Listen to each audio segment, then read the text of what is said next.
Assalamualaikum warahmatullahi wabarakatuh. Salam guru penggerak. Pada kesempatan kali ini, saya Ahmad Sihlani, calon guru penggerak angkatan 9 SDN Buluh Kuning, Kabupaten Kota Baru, Provinsi Kalimantan Selatan, akan memaparkan kesimpulan dari dan refleksi pemikiran Ki Hajar Dewantara pada tugas koneksi antar materi, kesimpulan dan refleksi modul 1.1.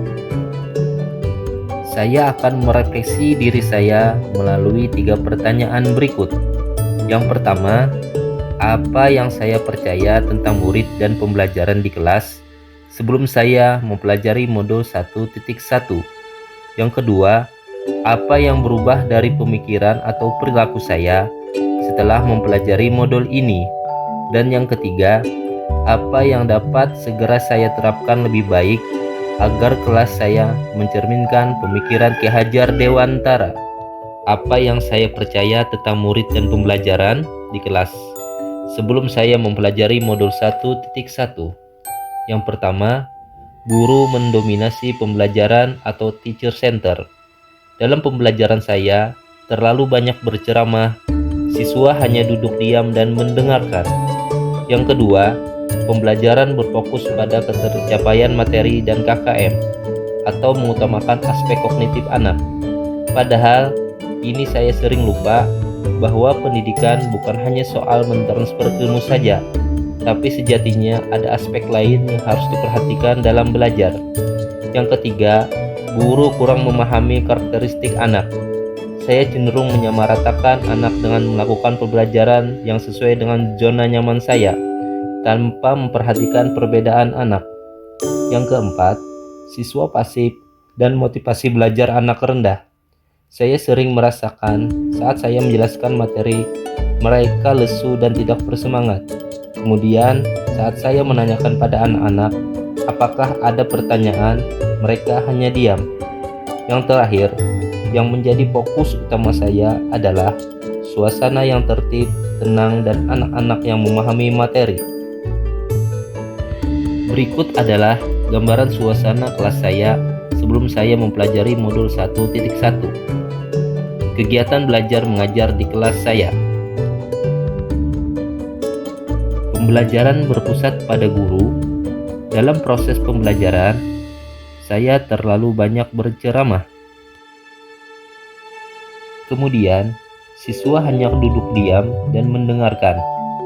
Penilaian hanya mengutamakan aspek kognitif.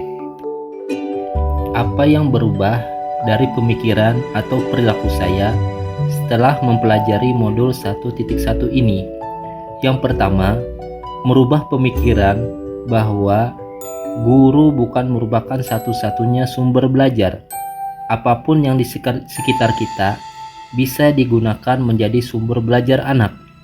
Anak bebas memilih sumber apa dan di mana yang akan mereka gunakan untuk belajar. Tugas guru hanya menuntun, mengarahkan mana yang baik dan yang tidak baik.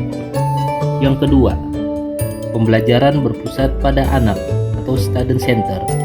Dengan pembelajaran yang berpusat pada anak, anak akan menjadi lebih aktif karena terlibat dalam proses pembelajaran, sehingga mereka dapat mengkonstruksi pengetahuannya. Yang ketiga, saya dapat menghargai karakteristik belajar anak. Anak terlahir berbeda. Setiap individu memiliki keunikannya masing-masing. Saya sadar dengan adanya perbedaan ini akan menjadikan pembelajaran lebih berwarna. Bagaimana sebagai seorang pamong, saya harus dapat menuntun anak sesuai dengan kodratnya. Kemudian, merubah perilaku saya dalam mengajar.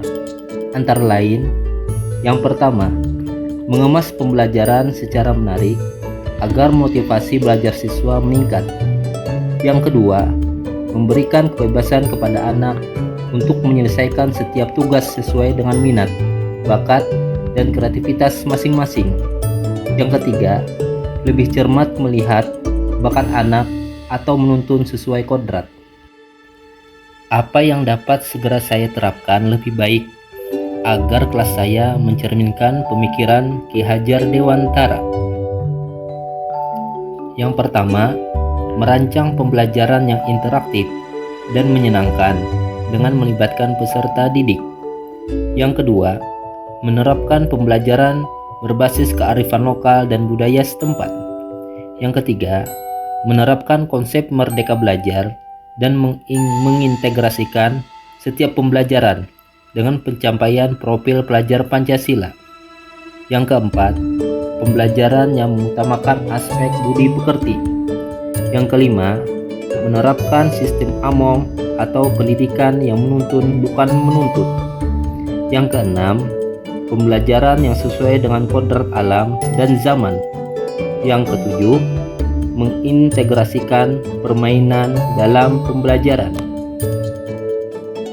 Kesimpulan yang dapat saya sampaikan yaitu dasar-dasar pemikiran Ki Hajar Dewantara harus segera kita terapkan dalam proses pembelajaran di kelas ataupun di sekolah.